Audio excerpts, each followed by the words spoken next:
रामेश ब्राह्मणो नितराम गुरु। भैया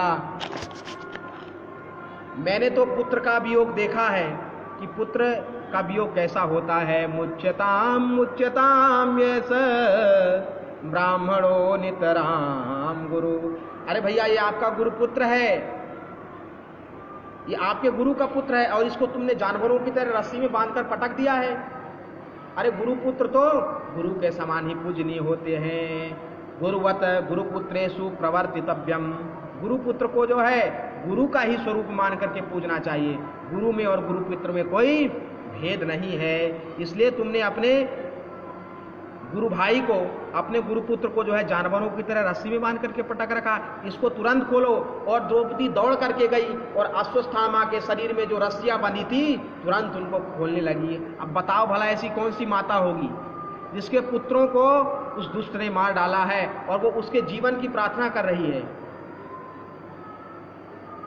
द्रौपदी ने कहा कि देखो कैसा भी है आपका गुरुपुत्र है, आपके गुरु का पुत्र है, आपका गुरु भाई है और गुरु जी तो अभी संसार में है नहीं, तो गुरु जी के स्थान पर जो है आपके गुरु के लिए यही अभी जो है योग्य है। इसलिए भैया एक तो ब्राह्मण है और दूसरा गुरुपुत्र है, इसलिए इसका वध मत करो।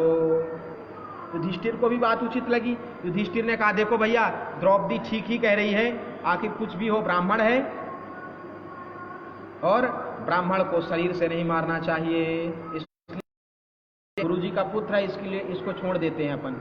अर्जुन ने कहा देखो आप सब छोड़ दो, लेकिन मैंने तो प्रतिज्ञा कर रखी है, मैं तो मारूंगा। भीम ने भी कहा कि भैया सब लोग छोड़ दो, द्रौपदी तुम भी छोड़ दो, युधिष्ठिर तुम भी छोड़ दो, लेकिन भैया मैं छोड़ने वाला नहीं हूं, मैं तो मारूंगा क्योंकि इसने अबोध बच्चों को मारा है। अब भगवान कृष्ण चुपचाप किनारे खड़े खड़े सब सुन रहे हैं कि यार इनकी बहस क्या चल रही है। अर्जुन गए और भगवान के पास जाकर के बोले कि प्रभु आप भी तो कुछ बताइए, आप तो मौन खड़े हैं, कुछ तो आप भी बताओ कि करना क्या चाहिए। बोले यार आप आपस में आप लोग निर्णय कर लो कि करना क्या चाहिए। बोले नहीं नहीं आप भी कुछ परामर्श दीजिए, क्योंकि आप जो है आपकी परामर्श से पूरा युद्ध लड़ा हमने, आपकी कृपा से आप भी कुछ परामर्श निकाल सकते हो। भगवान ने कहा देखो भैया आपका गुरु भाई है ये। बोले देखो शास्त्रों में लिखा है, भगवत देखो अर्जुन हमने तुमको गीता में सुनाया है, तस्मात् शास्त्रम प्रमाणम ते कार्याकार्य व्यवस्थितो। क्या करना चाहिए क्या नहीं करना चाहिए इसके लिए शास्त्र प्रमाण होते हैं। तो महाराज आपका शास्त्र क्या कह रहा है? तो कह रहे हैं ब्रह्म बंधुर्न हंतव्यम आतताई बधारहणा मयेवो बोधमाम्नातम परिपाह्यानुशासनम। देखो भैया ब्राह्मण का कभी शरीर से वध नहीं करना चाहिए। कौन कह रहा है? भगवान कृष्ण कह रहे हैं अर्जुन से कि देखो अर्जुन ब्राह्मण का कभी शरीर से वध नहीं करना चाहिए। ब्राह्मण कितना भी पतित क्यों ना हो, कितना भी अधर्मी क्यों ना हो, ब्राह्मण का कभी शरीर से वध नहीं करना चाहिए। और एक बात और सुन लो अर्जुन, आतताई बधारणा, आतताई कोई भी हो, आतताई को छोड़ना नहीं चाहिए, चाहे वो पंडित जी भले क्यों ना हो। महाराज ने कहा, अर्जुन ने कहा महाराज ये तो बात वहीं की वहीं रह गई। आप कह रहे हो कि ब्राह्मण का कभी वध नहीं करना चाहिए, चाहे वो कितना भी पापी क्यों ना हो, और दूसरी तरफ आप ही कह रहे हो आतताई बधारणा, आतताई कोई भी हो उसको जीवित नहीं छोड़ना चाहिए, उसको मार ही देना चाहिए। तो महाराज बात तो ज्यों की त्यों रही। हमें क्या करना चाहिए वो आप बताओ। बोले देखो पांडवों हमने अपना उत्तर बता दिया, अब करना क्या है आगे तुम जानो। अब अर्जुन भी पक्का ही चेला है, उसने कहा महाराज हमने भी आपसे ही गीता पढ़ी है। उसने चिंतन किया कि भगवान गीता जब कुरुक्षेत्र में युद्ध हो रहा था तब जब उन्होंने मुझे दिव्य गीता का उपदेश दिया था, उसमें उन्होंने कहा था कि जो है माननीय पुरुष का अपमान ही जो है मृत्यु है। किसी सम्मानित व्यक्ति का अपमान हो जाए वही उसकी मृत्यु है। सम्मानित व्यक्ति का अपमान हो जाना साधारण चीज नहीं है, क्योंकि सम्मानित व्यक्ति जब अपमानित हो जाता है वो जितने बार उस अपने अपमान को याद करता है वो उतने बार जो है मरता है, वो पल पल मरता है। एक बार की बात है हम आपको बताएं, कोई एक अच्छे सज्जन थे, उन्होंने चुनाव में फॉर्म भरा, जबरदस्ती उनको कुछ लोगों ने भरवा दी। अच्छे सज्जन व्यक्ति थे, प्रतिष्ठित व्यक्ति थे। समाज के कुछ लोगों ने उनको चुनाव में फॉर्म भरवा दिया, बोले आप चुनाव लड़िए। तो उन्होंने आग्रह किया, देखो भैया हमारा राजनीति से जो है कोई संबंध नहीं है और हम समाज में ऐसे ही भरण पोषण कर लेते हैं अपना, हमको ज़्यादा जो है राजनीतिक पद की अपेक्षा नहीं है। अरे महाराज आपकी बहुत अच्छी छवि है, आप चुनाव लड़िए, आप बिल्कुल निकाल लेंगे चुनाव। तो भैया उनको चुनाव लड़वा दिया। एक कोई महानुभाव थे, उनको चुनाव लड़वा दिया और उन्हीं लोगों ने उस व्यक्ति को जो है ऐसा किया कि लास्ट में उसको चुनाव हरवा दिया। उसको बहुत अपमान लगा उस व्यक्ति को, क्योंकि सम्मान था उसका समाज में। जब इतनी भारी मतों से वो हारा तो उसको अपमान सहन नहीं हुआ। और क्या हुआ, जैसे ही वोट की गिनती चालू हुई और वोट का रिजल्ट आया तो उसको बड़ा शोक हुआ और 2-4 दिन के अंदर उसको इतना अपमान महसूस हुआ कि उसको अटैक आया और वो जो है भगवत धाम को चला गया। अभी ज़्यादा पुरानी बात नहीं कह रहे हैं, अभी हम साल या 1.5 साल पहले की बात करें, कहीं विधानसभा चुनाव की बात है किसी प्रदेश की, उनको वो अपमान नहीं सहन कर पाए वो और वो भगवत धाम प्रयाण कर गए। क्यों? क्योंकि सम्मानीय व्यक्ति का अपमान ही जो है मृत्यु है। किसी सम्मानित व्यक्ति का अपमान कर देना यानी पल पल उसको मारना है। इसलिए भैया कभी किसी सम्मानित व्यक्ति का अपमान नहीं करना चाहिए जानबूझ के। पांडवों ने कहा भैया हम क्या करें? बोले महाराज आपको जो कृष्ण भगवान ने कहा कि देखो हमने उपाय बता दिया है, आप करो जो करना हो। अर्जुन ने कहा देखो ऐसा करो, ब्राह्मण तो है, गुरुपुत्र भी है, लेकिन इसने पाप किया, इसलिए एक काम करो, इसको शरीर से नहीं मारते हैं, इसको कुरूप कर दो, इसका मुंडन कर दो, भद्र करके इसके मुंह में कालिक पोत दो, दही लगा दो, इसके कपड़े छीन लो, इसका जनेऊ छीन लो और इसको जो है नगर से धक्के मार के बाहर निकाल दो। यही किया गया। उसका मुंह काला कर दिया गया, उसको भद्र करवा दिया गया, उसकी मूछें दाढ़ी सब मुड़वा दी गई, उसके कपड़े उसका जनेऊ सब छीन लिया गया, उसको कुरूप करके उसको वहां से भगा दिया गया। लेकिन अश्वत्थामा जो है अपना अपमान सहन नहीं कर पाया। उसने कहा कि मैं भी तुम्हारा जो है गुरु भाई हूँ, मैं भी ब्राह्मण का बेटा हूँ, जब तक मैं तुम्हारे वंश में कोई ना कोई पानी देने वाला नहीं छोड़ूंगा। उसको याद आया कि भाई 5 तो मैंने मार दिए, इनके कुल में जो 5 थे, अभी एक है जो गर्भ में है। वो कौन है? अभिमन्यु, जो कि युद्ध में अर्जुन के पुत्र है, सुभद्रा के जो है पुत्र है। वो सुभद्रा के पुत्र कौन है? अभिमन्यु। अर्जुन की 2 पत्नियां थी, पहली है द्रौपदी और दूसरी सुभद्रा। सुभद्रा कौन है? भगवान श्री कृष्ण की बहन है। इनको हम जगन्नाथ जी में देखते हैं ना, बलदाऊ जी, सुभद्रा जी और जगन्नाथ भगवान स्वयं। हाँ, तो वही सुभद्रा जी, उनके पुत्र कौन है? अभिमन्यु है। अभिमन्यु भी जो है वीर गति को प्राप्त हो गए, लेकिन अभिमन्यु की पत्नी उत्तरा जो है वो अभी गर्भावस्था में थी। लेकिन तब उन्होंने जो है सती होना जो है, उनको सती नहीं हो पाई। वो क्यों नहीं हो पाई? क्योंकि उनके गर्भ में जो है शिशु था, इसलिए वो सती नहीं हो पाई। इस कारण से अब उसने क्या किया, अश्वत्थामा ने ब्रह्मास्त्र चला दिया और ब्रह्मास्त्र चला दिया, वो जाकर के पीड़ित हो गई। इधर भगवान ने कहा देखो पांडवों, अब बहुत दिन हो गए हैं भैया, अब हमको भी जो अपने द्वारिका जाना चाहिए। या अब तुम्हारा युद्ध भी समाप्त हो गया, युद्ध समाप्त होने के बाद अब तुमको राज्य भी मिल गया, अब जो है हमको जो है आज्ञा दो, अब हमको भी अपने द्वारिका जाना चाहिए। पांडवों ने बहुत निवेदन किया कि महाराज आप मत जाओ, आप चले जाओगे तो हम आपके बिना रहेंगे कैसे? बोले देखो भाई, युधिष्ठिर ने सबको समझाया कि देखो एक ना एक दिन तो भगवान को विदा करना ही पड़ेगा, कब तक हम ऐसे बांध के रखेंगे? अब उन्होंने इतना सहयोग कर दिया हमारा, इससे ज़्यादा क्या चाहिए? अरे भैया, जो स्वयं एक राजा है द्वारिकापुरी के, वो अपने यहाँ एक सैनिक बन करके सेवा दे रहे हैं, एक रथ चालक बन करके सेवा दे रहे हैं। इतने दिन अपना सहयोग किया, सेवा की, अब इससे ज़्यादा हम उनसे क्या सेवा लें? इसलिए प्रभु आप जो है कृपा करिए और पुनः पुनः जो है हमारे ऊपर कृपा करते रहिए, पधारते रहिए। सारे पांडव मिलकर के भगवान को आज विदा कर रहे हैं। भगवान अभय मुद्रा में दोनों हाथ उठा करके पांडवों को आशीर्वाद दे रहे हैं। आशीर्वाद देते देते और एक चरण जो है उनका रथ के उस पटिये में रखा हुआ है।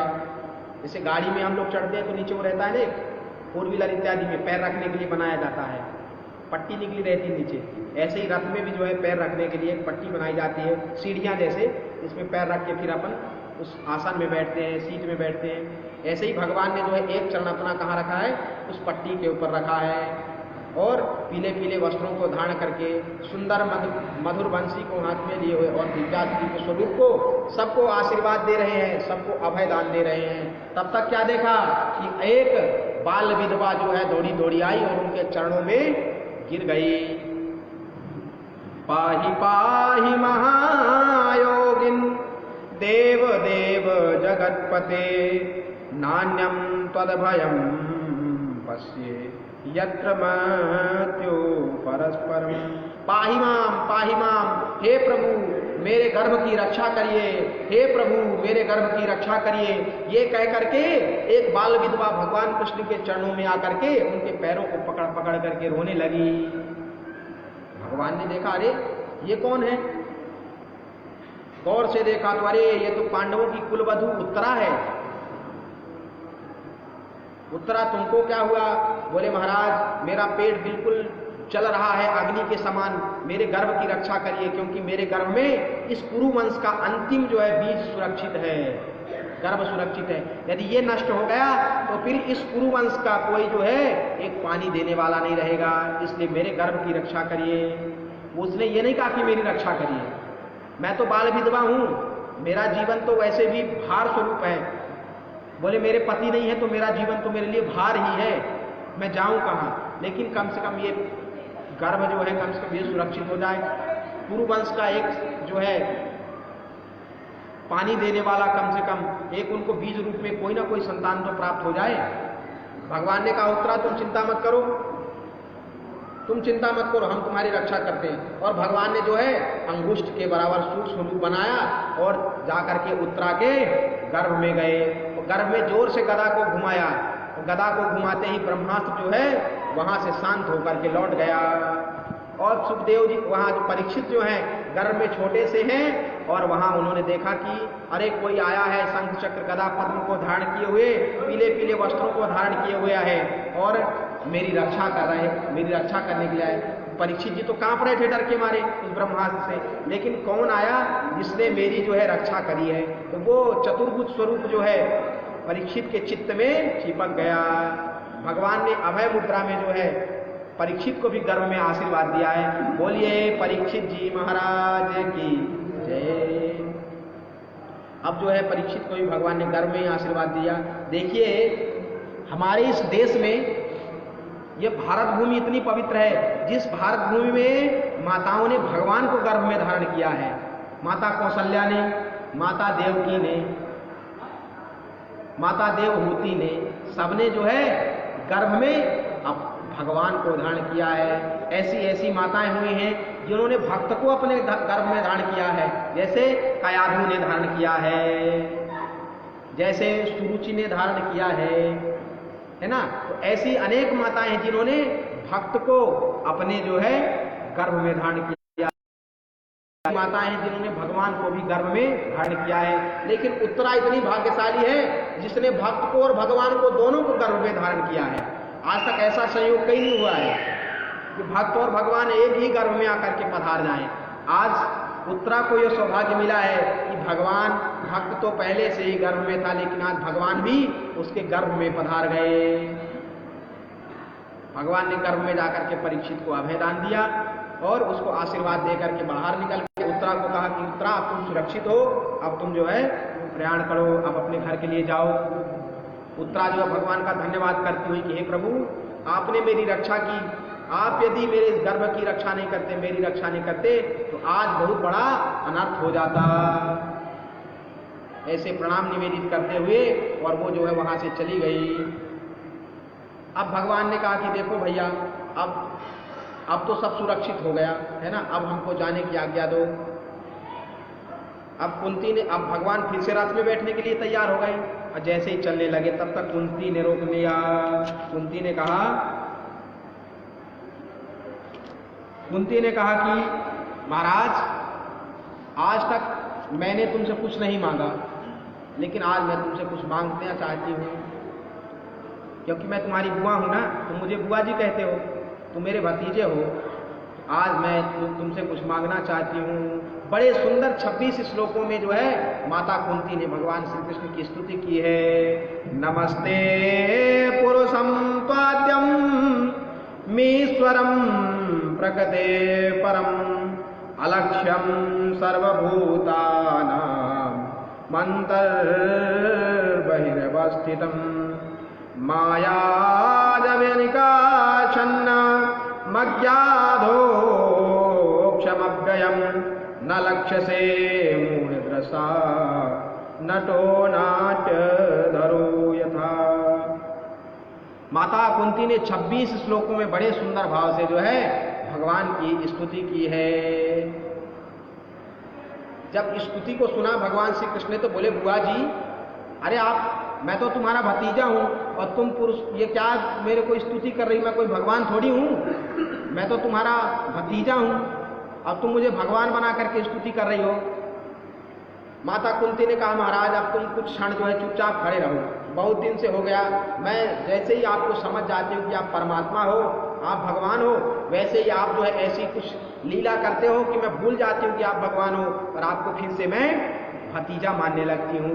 इसलिए अब आप चुपचाप खड़े रहो, मेरे मन में जो उद्गार हैं आज खुल करके मुझे आपसे कहने दे दो, क्योंकि आप तो चले जाओगे, फिर मैं किसके सामने अपने उद्गार कहूंगी। हे प्रभु, जब जब हमारे ऊपर विपत्ति आई तब तब तुमने हमारा सहारा दिया है, तब तक तुमने हमारी रक्षा की है। भैया मेरे पुत्र भीम को जब जो है लड्डुओं में जहर मिला करके दिया गया, उस समय किसने रक्षा करी? आपने ही तो रक्षा करी। तो मेरा पुत्र तो गया था, उसको विष खिलाने के लिए ले गए लड्डू में भर करके, और जब आया तो 70 हाथियों का बल उसके अंदर था। कितना? 70 हाथियों का बल उसके भीतर था। तो आया तो और ताकतवर बन के आया। अरे भैया और तो और लाक्षागृह में हमको कितना कष्ट हुआ, लाख का महल बनाया गया, फिर उसमें आग लग गई, उससे बचाने वाला कौन था? उससे बचाने वाले भी आप ही थे। अरे और तो और मेरी जो है ये पुत्रवधू जो है द्रौपदी, इसकी जब बीच राज दरबार में जब इसकी साड़ी खींची गई, इसका चीरहरण किया गया, तब इसकी लज्जा किसने रखी? आपने ही तो इसकी लाज को बचाया है महाराज। अरे और तो और पितामह भीष्म, द्रोणाचार्य, इतनी बड़ी सेना और इतने बड़े बड़े महारथी पूरे उस युद्ध में थे, लेकिन मेरे 5 पुत्र और कहाँ इतनी बड़ी सेना? भीष्म पितामह के बाणों से कौन किसको बचाने वाला था? द्रोणाचार्य जिन्होंने खुद शस्त्र की शिक्षा, धनुर्वेद की शिक्षा जो है अर्जुन को दी है, वो गुरु स्वयं सामने खड़े थे, उनसे बचाने वाला कौन था? उनसे बचाने वाले भी तो आप ही थे। तो जब जब हमारे ऊपर विपत्ति आई, संकट आया, तब तब आपने हमारी रक्षा की है। और आज हमको राज्य पाठ मिल गया, आज सुख मिल गया, आप हमको छोड़ करके जा रहे हो। इसलिए महाराज मेरे को कुछ नहीं चाहिए, यदि आप दुख में मेरे साथ रहते हो तो मुझे ऐसा सुख नहीं चाहिए, ऐसा सुख अपने पास रखे रहो। मुझे तो दुख ही है, क्योंकि दुख में यदि आप मेरे साथ हो तो मुझे ऐसा दुख चाहिए जिसमें आप मेरे पास रहो, मेरे साथ रहो। और एक और चीज बताऊं महाराज, जो सौभाग्य मुझे मिला है वो सौभाग्य देवकी को भी नहीं मिला, वो सौभाग्य यशोदा को भी नहीं मिला है। भगवान श्री कृष्ण ने कहा, ऐसा क्यों कहती हो बुआ, मेरी माँ को भी सौभाग्य नहीं मिला और तुमको भी मिला? बोले हाँ। ये बताओ, उस कंस ने उस बेचारी देवकी का जब विवाह हुआ, विवाह होती उसको बेचारी को जो है जेल खाने में डाल दिया, कितना कष्ट हुआ। उसके बाद उनसे जो संतान हुई, एक एक करके उसने 6 पुत्रों को मार डाला, कितना कष्ट हुआ उस माता को। उसके बाद फिर आप आए, है ना, आपने कंस का जो है उद्धार किया, उसने कितना कष्ट था। फिर आप जो है कहाँ चले गए? माता यशोदा के यहाँ चले गए, नंद बाबा के यहाँ चले गए, फिर उसको वो वियोग सहना पड़ा आपका, वो भी उसको कष्ट हुआ, है ना, कितना कष्ट सहा उसने। लेकिन महाराज आपने उसको जो सुख नहीं दिया है वो सुख मुझे दिया है। महाराज जब जब मेरे साथ विपत्ति आई, ये बताओ, मैं विधवा, मैं विधवा, मेरे 5 पुत्र अनाथ, लेकिन जब जब हमारे ऊपर विपत्ति आई तब तब आप हमारे साथ खड़े थे। आप विपत्ति में अपनी माँ के साथ भी नहीं खड़े थे, लेकिन आप उस विपत्ति में हमारे साथ खड़े रहे हो। दुर्वासा ऋषि के क्रोध से कौन बचाने वाला था? जब वनवास अज्ञातवास के समय जो है दुर्वासा ऋषि को दुर्योधन ने भेजा, बोले महाराज वन में जाओ, हमारे भाई लोग वहां रहते हैं, वो आपका सत्कार करेंगे। तो दुर्वासा ऋषि सारे साधु महात्माओं को लेकर के वहां पहुंच गए, और जैसे ही बोला कि भैया हम तो बहुत भूखे, हमको भूख लगी है। अब तो पांडव लोग जो है उनके पास जो एक अक्षय पात्र था। किनके पास? पांडवों के पास। वो माता कुंती को अक्षय पात्र किसने दिया था? सूर्य भगवान ने दिया था। उसमें से क्या था? उस अक्षय पात्र की ये विशेषता थी, एक बार में उससे जितना चाहो, जो चाहो आप अन्न निकाल सकते हो। बना बनाया भोजन वो देता था। ठीक है, उस अक्षय पात्र की ये विशेषता थी। तो आज जो है अक्षय पात्र को धो धा करके बढ़िया उसको रख दिया था, और जैसे ही रख दिया था वैसे ही दुर्वासा ऋषि अपने खूब महात्माओं संतों को लेकर के पहुंच जाए। अब दुर्वासा ऋषि तो जो है बड़े क्रोधी, उन्होंने जाकर के कहा कि अरे पांडवों हमारी व्यवस्था बनाओ। तो पांडव ने कहा महाराज आप स्नान ध्यान बनाओ, जब तक हम आपके भोजन की तैयारी करते हैं। अब तो सब माथे पे हाथ रख के बैठ गए, खड़ी दोपहर, किसके यहाँ हम मांगने जाए भैया? इतनी अभी तो हम मांग करके लाए हैं, और इतने महात्माओं को कौन पवाएगा? कौन देगा हमको इतनी भिक्षा इस जंगल में? वो भगवान से प्रार्थना करें, हे प्रभु हमारी रक्षा करिए। और भगवान श्री कृष्ण वहां पधार गए, और उन्होंने क्या कहा? बोले बुआ मुझे बहुत भूख लगी है। बोले महाराज अभी तो वहां महात्मा बैठे हैं खाने के लिए, तुम अलग भूख। बोले जो भी हो घर में, मुझे तो खाना है, मुझे बहुत भूख लगी है, मुझे कुछ खाने के लिए दो। बोले महाराज जब घर में कुछ है ही नहीं खाने को, अभी अक्षय पात्र धो धा करके रखा है, कुछ है ही नहीं खाने के लिए। उन्होंने कहा देखो कुछ ना कुछ जरूर होगा। उन्होंने कहा वो बर्तन का है तुम्हारा अक्षय पात्र? बोले उसको धो धा के रख दिया। बोले फिर भी देखो उसमें कुछ लपटा होगा। और भगवान कृष्ण ने उस अक्षय पात्र में हाथ डाल के यूं घुमाया, उसमें एक चावल का कण लगा हुआ था, एक अन्न का कण लगा हुआ था। भगवान ने बड़ी श्रद्धा से पाया, और पाते जो है जोर की डकार ली। बोले वाह पेट भर गया अपना। तो यहाँ भगवान ने डकार ली, और वहाँ महात्मा जो है सब नदी के किनारे स्नान ध्यान करके माला जाला जप रहे थे, सबको डकार आने लगी, सबका पेट भर गया। भगवान श्री कृष्ण ने कहा हाँ भाई अब मेरा पेट भर गया, अब बताओ क्या समस्या है? भूख में मेरे को कुछ नहीं दिखता है क्या? हमारे यहाँ कहावत है ना, भूखा ब्राह्मण शेर बराबर। तो हाँ अभी यहाँ पंडित जी कह रहे थे भूखो ब्राह्मण शेर बराबर, मालवा में कहते हैं। तो भैया भूख सहन नहीं होती है किसी से। बोले भैया अब मेरे पेट भर गया, अब तुम बताओ क्या समस्या है? बोले महाराज आप जो है संतृप्त हो गए हैं, अब वहाँ इतने महात्मा आए हैं, दुर्वासा ऋषि जैसे क्रोधी महात्मा, अब उनको भी भोजन पवाना है, अब कैसे व्यवस्था? बोले एक काम करो, उनको बोल के आओ कि आप आओ, भोजन बन गया है। भोजन बन गया? घर में अन्न का एक दाना नहीं है, आप कह रहे हो भोजन बन गया? बोले हाँ आप महात्माओं को बोल के आओ, भोजन रसोई तैयार है, आप तो फटाफट आओ। भीम ने अर्जुन ने सबने हाथ जोड़ा कि महाराज आप कैसी परीक्षा ले रहे हो? घर में अन्न का एक दाना नहीं है, आप कह रहे हो उनको बुला के लाओ, भोजन तैयार है। बोले तुम जाओ तो सही। भीम और अर्जुन पहुंचे, जाकर के निवेदन किया। बोले महाराज रसोई बनकर के तैयार है, पंगत जीवने के लिए पधारिए।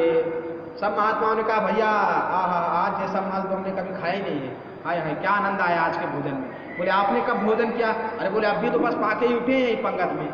बोले महाराज यहाँ पंगत हो गई? बोले हाँ अभी तो हम बस पंगत पाके ही उठे हैं। तो महाराज आपका भोजन तो घर में बना है। बोले महाराज अब क्षमा करो, बना रहने दो, अब हम तो यहाँ मस्त हो गए हैं चकाचक। क्या हम लोग अब यहीं खूब आराम से मस्त हो गए हैं, अब हमको जो है भोजन की आवश्यकता नहीं है। तो भगवान ने जो एक कणक पाया था उस अन्न का, उससे जो है सारे महात्माओं को जो है तृप्त कर दिया। तो माता कुंती कह रही हैं कि उन दुर्वासा ऋषि के क्रोध से कौन बचाने वाला था? आप ही बचाने वाले थे। तो हे महाराज जब जब हमारे ऊपर दुख आया तब तब आपने हमारी सहायता करी है, और आज जो है सुख मिल गया तो आप हमको छोड़ करके जा रहे हो।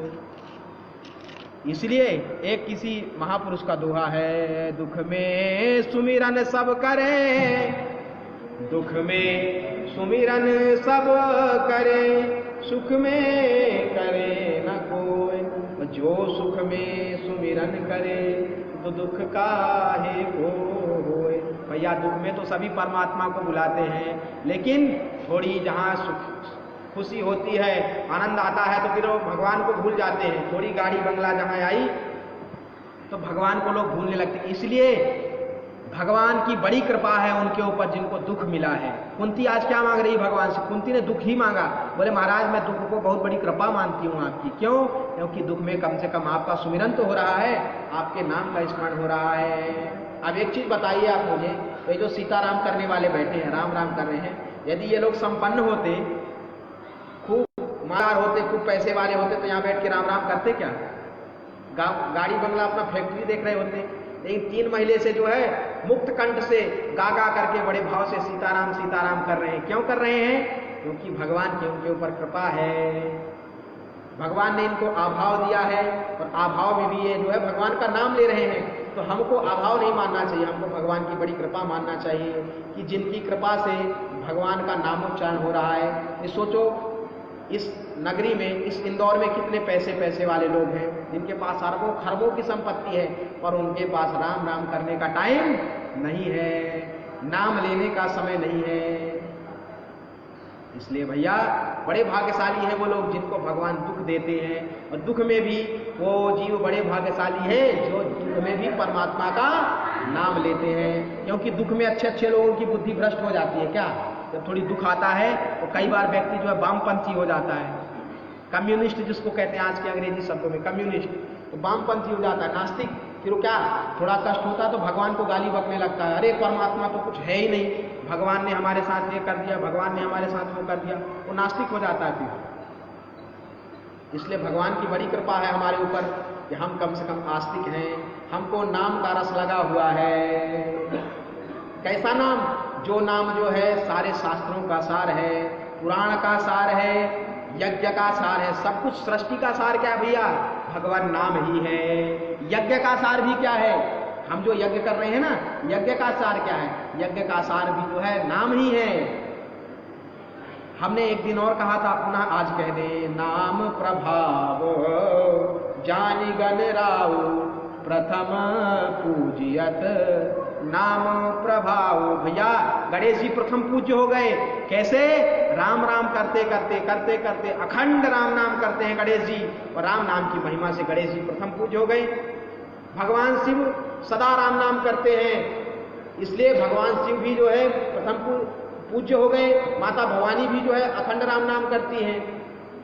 अरे और तो और नारद जी ने भी जो है नाम की महिमा का वर्णन किया है। बोले सुनो, मैं भी जो है दासी पुत्र था, लेकिन भगवान के नाम की कृपा से, भगवान के नाम की कृपा से दासी पुत्र को आज ब्रह्मा का पुत्र बन करके आना पड़ा। ये किसकी महिमा है? ये नाम की महिमा है। नारद जी अपनी पीड़ा में क्या गाते हैं? भगवान का नाम ही तो गाते हैं, स्वाहा स्वाहा थोड़ी गाते हैं, कोई वेद मंत्र थोड़ी पढ़ते हैं। नारद जी क्या करते हैं? भगवान का नाम ही, नाम संकीर्तन करते हैं। हम लोग यज्ञ करते हैं, यज्ञ में, पूजन में, कर्मकांड में जब हम बैठते हैं तो सबसे पहले क्या करते हैं? भगवान का नाम लेते हैं, बोलते ओम केशवाय नमः, ओम नारायणाय नमः, ओम माधवाय नमः। 3 बार आचमन करते हैं ना। क्यों करते हैं? अपने देह की शुद्धि के लिए करते हैं। क्योंकि भगवान का नाम लेने से क्या होता है? देह की शुद्धि हो जाती है, और नाम से ही अपना पूरा काम चलता है। फिर बोलते हैं ओम अपवित्रः पवित्रो वः सर्वावस्थांगतोऽपि वः यः स्मरेत् पुंडरीकाक्षात् सबाह्यभ्यंतर शुचि। बोले भैया जो भगवान पुंडरीकाक्ष का स्मरण करता है, यह स्मरेत् पुंडरीकाक्षा, यह केचन, ये केचन पुंडरीकाक्षा स्मरति, भगवान पुंडरीकाक्ष का जो स्मरण करता है, ते सबाह्यभ्यंतर शुचि, उसकी बाह्य और अंतः दोनों प्रकार की शुद्धि हो जाती है। भैया कितना भी डिटॉल से नहा लो, कितना भी लाइफ बॉय से नहा लो, कितना भी सिंथॉल से नहा लो, लेकिन और कितना भी सैनिटाइजर लगा लो, लेकिन शरीर की शुद्धि होने वाली नहीं है। शरीर की शुद्धि कैसे होगी? भगवान के नाम से होगी। जो पुंडरीकाक्ष भगवान का स्मरण करते हैं उसकी जो है सबाह्यभ्यंतर शुचि, बाहर की भी शुचि हो जाती है और अंदर की भी शुद्धि हो जाती है। तो दोनों प्रकार की शुद्धियां कैसे होती हैं? भगवान के नाम लेने से। अब बताओ, इतना अच्छा सैनिटाइजर अपन को भगवान ने दिया है, कहीं मिलेगा? एक बार पुंडरीकाक्ष कह दो, इतने में अपन सैनिटाइज हो गए। यह स्मरेत पुंडरीकाक्षात् सबाह्यभ्यंतर शुचि, उसकी बाह्य और अंदर दोनों प्रकार की शुद्धि हो जाती है। उसको अलग से फिर सैनिटाइजर लगाने की जरूरत ही नहीं है। उसकी बाह्य और अंदर दोनों प्रकार की शुद्धि हो जाती है। उसको फिर डिटॉल से नहाने की भी जरूरत नहीं है। तो भैया कैसे भगवान के नाम से जो है आदमी जो है अंदर और बाहर दोनों से पवित्र हो जाता है। फिर भगवान का नाम ले लेके हम पूजन करते हैं और अंत में जब पूरा पूजन हो जाता है तो हम क्या कहते हैं, यस्य स्मृत्या च नामोक्त्या तपो यज्ञ क्रियादिषु न्यूनम संपूर्णताम याति सद्यो वंदे तमच्युतम। हम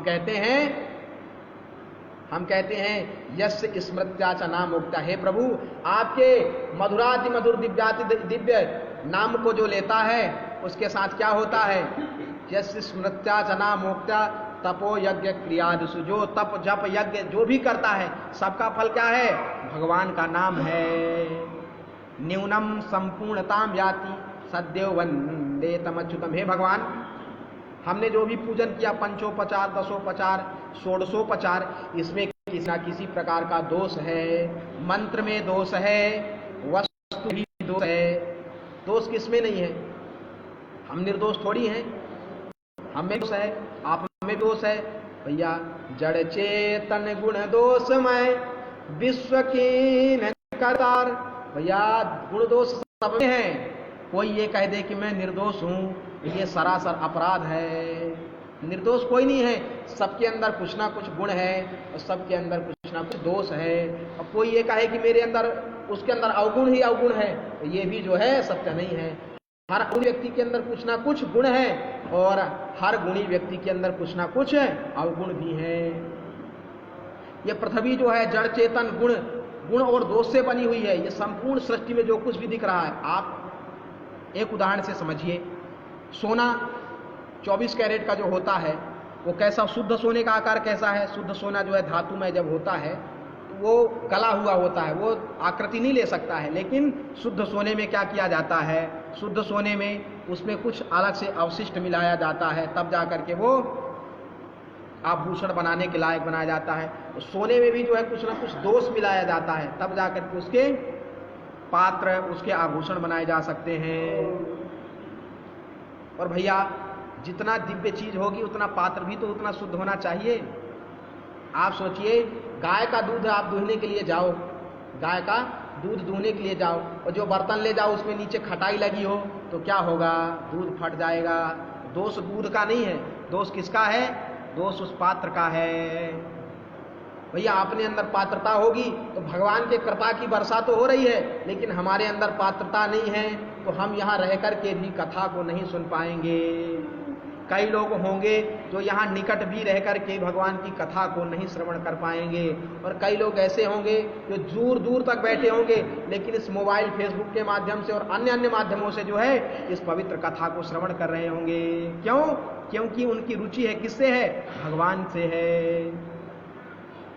तो मूल बात हम क्या कह रहे थे, हम क्या कह रहे थे, आप लोग ध्यान लगा के नहीं सुन रहे हैं मतलब। चलिए हरि ओम।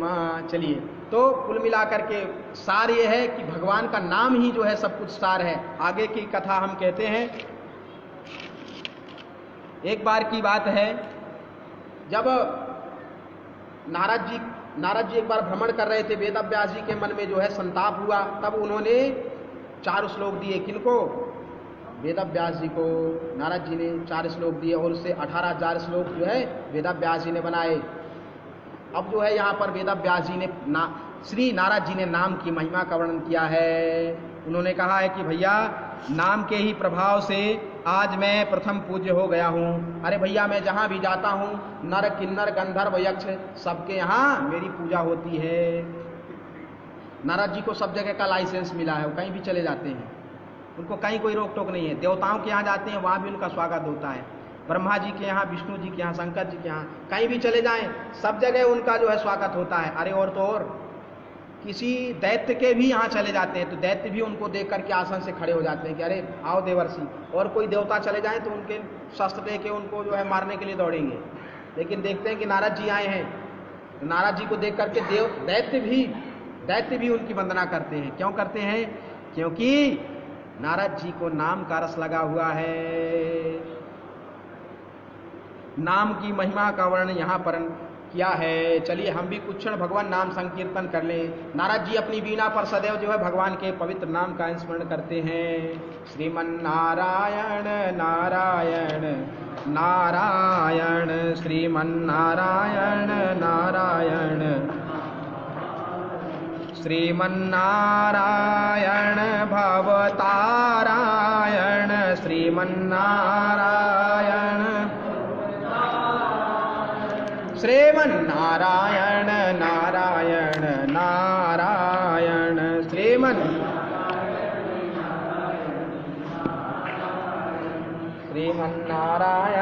नारायण नारायण, श्रीमन्नारायण, ब्रह्मा नारायण विष्णु नारायण, ब्रह्मा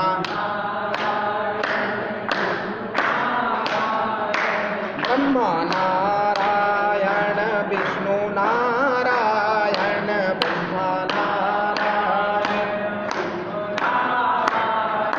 शंकर नारायण नारायण नारायण, शंकर नारायण,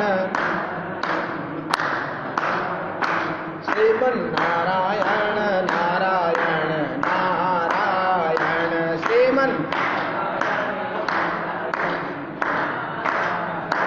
श्रीमन्नारायण भवतारायण, श्रीमन्नारायण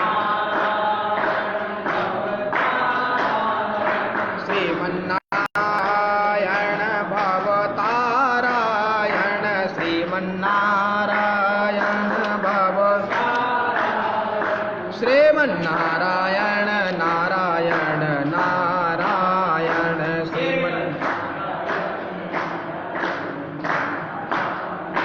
श्रीमन्नारायण नारायण नारायण, श्रीमन्नारायण, श्रीमन्नारायण नारायण नारायण,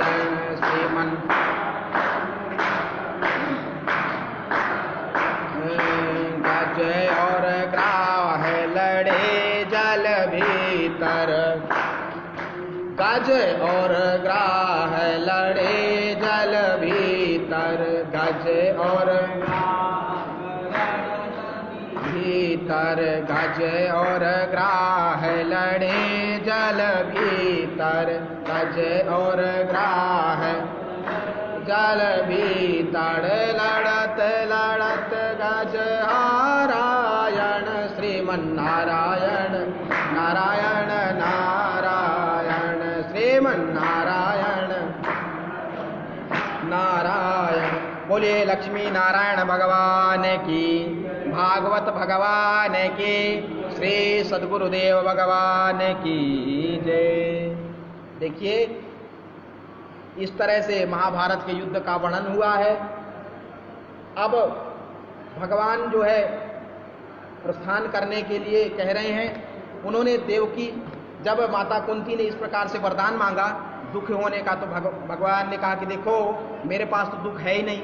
भगवान तो जो आनंद सिंधु सुख राशि, भगवान तो आनंद में है, सच्चिदानंद रूपा है। भगवान के पास दुख थोड़ी है, दुख तो केवल मृत्यु लोक में है। तो बोले माँ, हे कुंती, हे बुआ, मेरे पास तो दुख है ही नहीं, और दुख नहीं है तो मैं तुमको दुख कैसे दे सकता हूँ। मेरे पास तो केवल और केवल सुख है, इसलिए अभी मैं कुछ दिन और रुक जाता हूँ। इस प्रकार से भगवान कुछ दिन और रुके। यहाँ पितामह भीष्म जो हैं वह जो है अपनी मृत्यु की प्रतीक्षा कर रहे हैं, सूर्य के उत्तरायण होने की प्रतीक्षा कर रहे हैं कि कब जो है सूर्य उत्तरायण में हो और वो अपने प्राण त्यागें। भगवान युधिष्ठिर इत्यादि पांडवों को लेकर के पहुंचे हैं और पितामह के मुख से जो है सुंदर कई दिनों तक सत्संग श्रवण करवाया है। कई प्रश्न जो है युधिष्ठिर इत्यादि पांडवों ने पूछे हैं और उनका उत्तर जो है श्री महाराज भीष्म ने दिया है, पितामह भीष्म ने दिया है। एक दिन की बात है, उत्तरायण आया, भगवान ने जो है उस भीष्म पितामह को जो है अभय दान दे करके उनकी भी जो है मुक्ति की। क्योंकि भीष्म पितामह की एक ही इच्छा थी क्या कि मरते वक्त आप मेरे सामने खड़े हों। एक बड़ा सुंदर भजन है, कौन सा? इतना तो करना स्वामी, इतना तो करना स्वामी, जब प्राण तन से निकले। वाह, जब प्राण तन से निकले, गोविंद नाम लेकर, गोविंद मेरे प्राण तन से निकले। इतना तो करना स्वामी, इतना तो करना स्वामी, जब प्राण तन से निकले, जब प्राण तन से निकले। भीष्म पितामह के ही भाव को यहाँ पर जो है हिंदी अनुवाद में कुछ महापुरुषों ने लिखा है। भीष्म पितामह की क्या इच्छा थी कि हे भगवान, जब मेरा मृत्यु समय आए उस समय आप मेरे सन्निकट खड़े हो। अब यहाँ पर भीष्म पितामह ने भगवान से एक सुंदर बात कही। बोले महाराज, मुझे अपनी बेटी का विवाह करना है। भगवान कृष्ण चक्कर में पड़ गए। अरे पितामह, आपने तो विवाह किया नहीं है, आपकी बेटी कहाँ से हो गई? बोले महाराज, मेरी बेटी जो अभी कुंवारी है, आज तक मैंने उसका वर्ण किसी से नहीं किया है, इसलिए मैं चाहती हूँ कि उसका वर्ण हो जाए।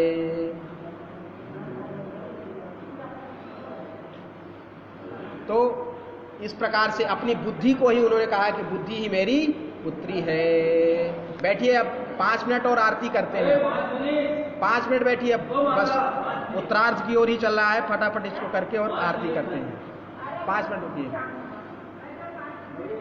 इस प्रकार से भीष्म पितामह जी ने अपनी बुद्धि जो है भगवान के चरणों में निवेदित की है। बोलिए पितामह भीष्म की जय। समय भी हो गया, चलिए।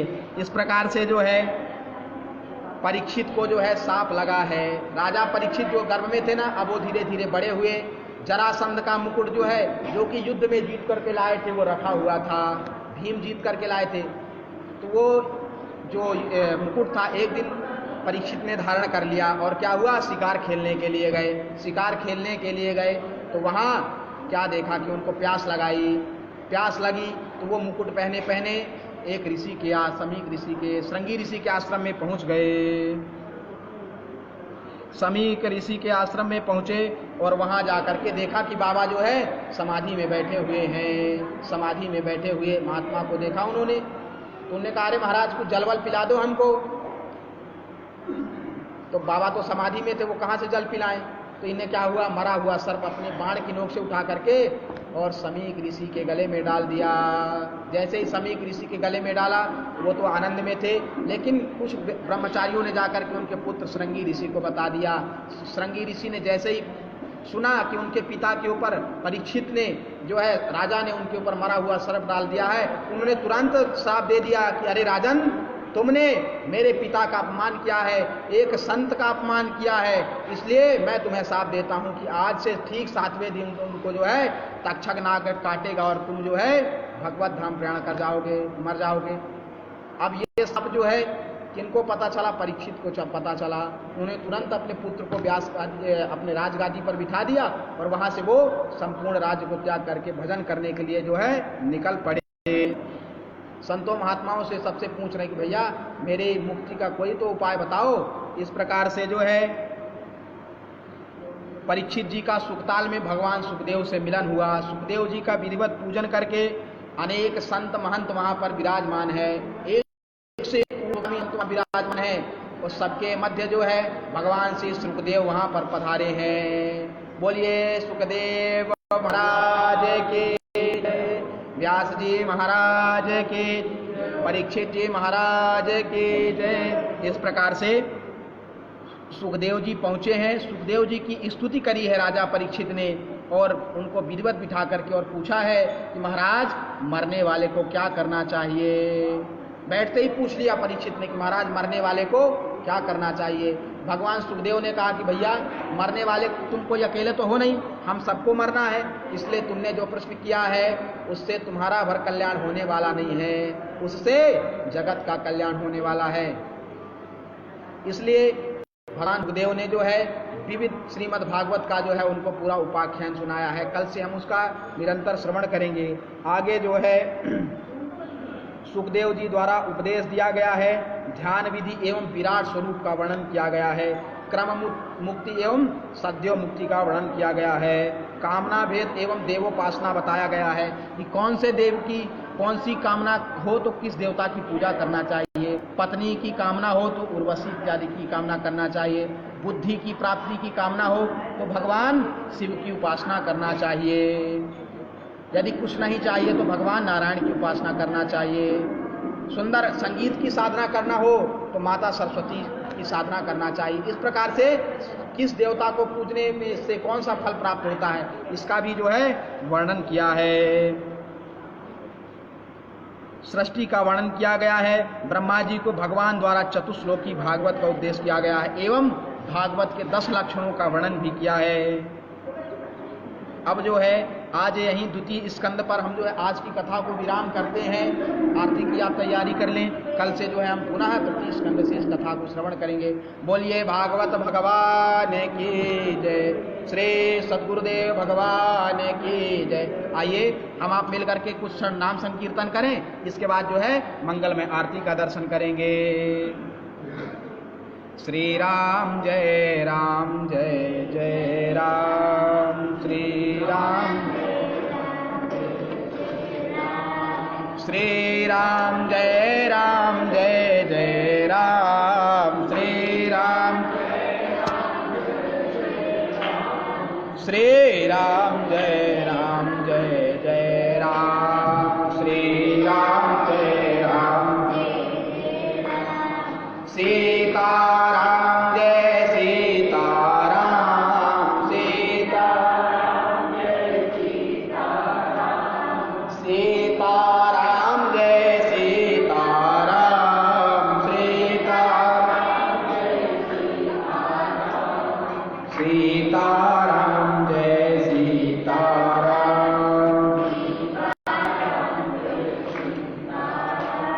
सीताराम जय सीताराम।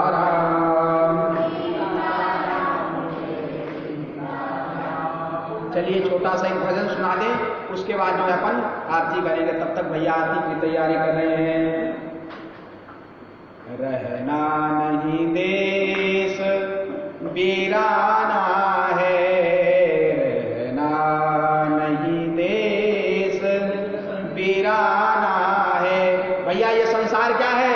ये संसार एक किराए का घर है और हम सब यहाँ एक किराएदार बन करके आए हैं।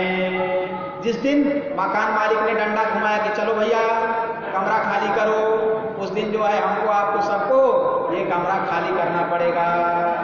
रहना नहीं देश वीराना है, रहना नहीं देश वीराना है। यह संसार कागज की पुड़िया, यह संसार कागज की पुड़िया, बूंद पड़े खुल जाना है। यह संसार कागज की पुड़िया, क्या है संसार?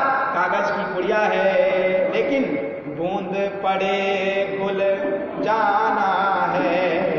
रहना नहीं देश वीराना है। यह संसार कांट की बाड़ी, यह संसार कांट की बाड़ी। कांटे की बाड़ी समझ रहे हैं? वो आजकल वो कांटे वाली तो होती है ना, देखा आपने, बाउंड्री लगाते हैं लोग। हाँ, पहले लोग कांटे वाले पौधे जो होते थे उनकी बाउंड्री लगाते थे, आजकल तो कांटे वाली तार चल गई है। हाँ, तो वैसे ही यह संसार कांटे की बाड़ी, उलझ पुलझ मरी जाना है। यह संसार कांटे की बाड़ी, उलझ पुलझ मरी जाना है, रहना नहीं देश वीराना है, रहना नहीं देश वीराना है। यह संसार झाड़ो आखर, यह संसार झाड़ो आखर। झाड़ो आखर समझ रहे हैं? झाड़ आखर किसको कहते हैं? अपनी खेती हो जाती है ना, तो खेतों के बाद अपन फसल को ले आते हैं, उसके बाद जो उसका फसलों का डंठल बचता है, अभी सोयाबीन आपने काटा, सोयाबीन के बाद सोयाबीन को ले आए, लेकिन उसका वो जो जाल रहता है, ठीक है, उसका तना वगैरह वो सब वहीं फेंक देते हैं। अपन लोग गेहूं काटते हैं तो क्या करते हैं, उसका डंठल वगैरह भूसा वगैरह सब वहीं छोड़ देते हैं। फिर क्या होता है, वो खरपतवार के रूप में वहीं सड़ जाता है, उसमें लोग आग लगा देते हैं, बोले कुछ नहीं इसको आग लगा दो।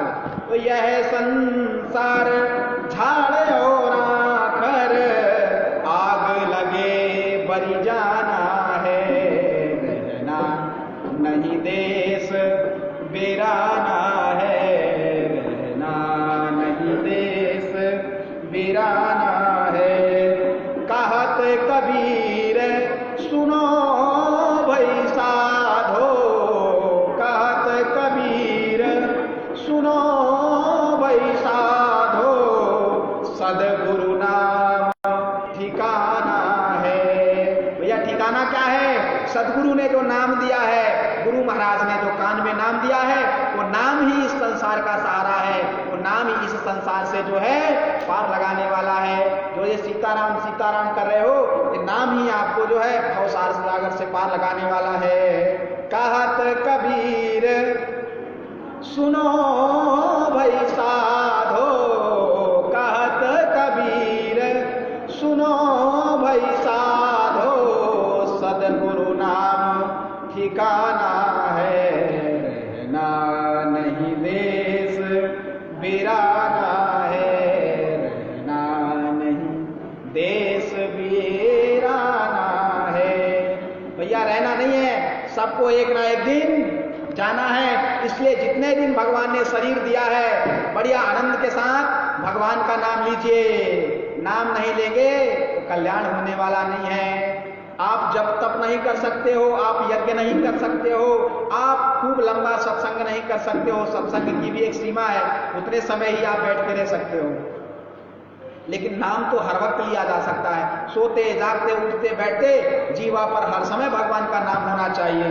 भजो रे भैया राम गोविंद हरि, भजो रे भैया राम गोविंद हरि, जप तप साधन कछु नहीं लागत, जप तप साधन कछु नहीं लागत, खर्चत ना गठरी हो, खर्चत ना गठरी, भजो रे भैया राम गोविंद हरि। भैया नाम लेने में कोई पैसा मांग रहा है क्या आपसे?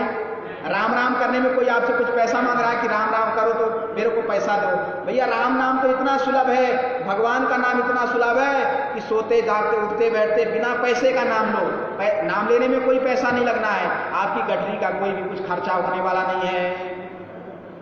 जब तप साधन सबका सार जो है भगवान का नाम ही है। संतत संपत्ति सुख के कारण, जासो भूल परी हो, जासो भूल परी, भजो रे भैया राम गोविंद हरि, भजो रे भैया राम गोविंद हरि। भैया आपने किस किस को तारा? भाई नाम लेने में नाम तो ले, लेकिन गारंटी क्या है कि आपका नाम लेने से हम तर जाएंगे। तो किन किन को तारा? गड़ी का तारे सबरी तारी। भैया गड़ी का बेस्या को भी आपने मुक्ति प्रदान करी, सबरी जैसी भीलनी को भी आपने मुक्ति प्रदान करी है। सबरी तारे गड़ी का तारे, गौतम धरनी परी। भैया गौतम ऋषि की पत्नी अहिल्या श्राप दे दिया उनको गौतम ऋषि ने कि तुम पत्थर हो जाओ, लेकिन आपके चरण कमलों का स्पर्श होते ही वो जो है दिव्य नारी के रूप में प्रकट हो गई। गौतम धरनी परी भजो रे भैया राम गोविंद हरि, भजो रे भैया राम गोविंद हरि। कहत कबीर राम नहीं जामुख, कबीरदास जी कहते हैं जिनके मुख में राम नाम नहीं है, तामुख धूल परी, उनके मुंह में धूल भरी है। जिनके मुंह में राम नाम नहीं है, भगवान का नाम नहीं है, उनका मुख तो मान लो धूल से भरा हुआ है। कहत कबीर राम नहीं जामुख, तामुख धूल परी भजो रे भैया राम गोविंद हरि, भजो रे भैया राम गोविंद हरि, भजो रे भैया राम गोविंद हरि। बोलिए श्रीमद् भागवत महापुराण की, श्री सीताराम नाम महाराज की, श्री यज्ञनारायण भगवान की। आइए बड़े भाव से सब लोग अपने अपने आसन पर खड़े हो जाएं और भगवान की मंगलमय आरती का दर्शन करेंगे। श्री भागवत भगवान की है आरती, पापियों को पाप से है तारती। श्री भागवत भगवान की है आरती, पापियों को पाप से तारती। भागवत भगवान की है आरती,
हरि ओम। भगवान को आरती दिखा दीजिए, सभी को आरती का दर्शन करा दीजिएगा, थोड़ा हाथ धो लीजिए। हरि ओम। जगन्नेकमयदन्तदेवा स्थानि धर्माणि प्रथमान्या सन्नो देहनाकं महिमानः चन्द्रत्र पूर्वे साः सन्ति देवाः। ओ राजाधिराजाय प्रसह्य साहिने नमो वयं वैष्णवाय कुर्महे समे कामान् कामकामाय मह्यं कामेश्वरो वैष्णवो दधातु। कुबेराय वैष्णवाय महाराजाय नमः। ओम स्वास्ति सम्राज्यं भोज्यं स्वराज्यं वैराज्यं पारमेष्टं राज्यं महाराजमाधिपत्यमयं समन्तपर्यायी श्याम सार्वभौमा सर्वायुष्मान्ता दाप्राघाता निर्देशप्रदाया एक राणीति तप्येष श्लोको विविधो मरता परमेश्वरस्य संगीहे आविक्षदस्य कामप्रेय विश्वदेवा स्वासदीतं विश्वचक्षुरो हरि ओम। एकदन्ताय विद्महे वक्रतुण्डाय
भवेत् तत्सर्वं क्षम्यतां देव।